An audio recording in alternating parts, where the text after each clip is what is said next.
get a lot of inquiries from people wanting to keep a Moorish idol in their aquarium. I generally recommend against it because they are quite difficult fish.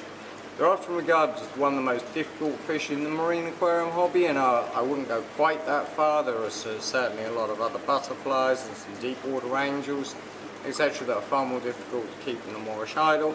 However, they do have quite a lot of specific requirements. Even a juvenile Moorish idol is typically 3 inches or more because they go to quite large sizes plankton before settling out. So it's not possible really to get one under 3 inches long. They do become very large, they're very active and they're very aggressive. They're also very fast swimmers and they need a huge amount of food.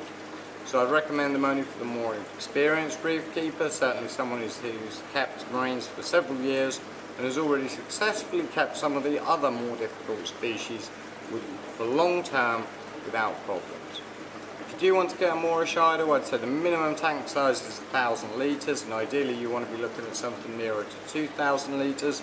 You want very high flow, at least 100 times an hour of turnover in the flow.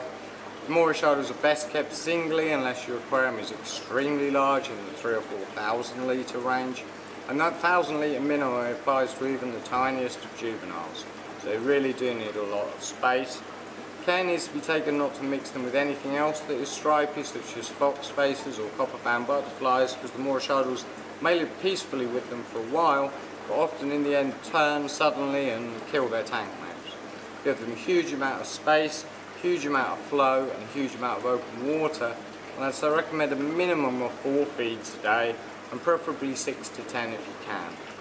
They will often be weaned onto seaweed or flake food, and this can be done with an automatic feeder which will help things considerably, but you really need the constant exercise from the high flow and the space and the constant amount of food to keep them busy. Otherwise their vicious side tends to turn out and that ends badly for anyone else in the aquarium. Make sure you check out our other reef keeping videos for other handy tips and more suitable specimens for a home aquarium.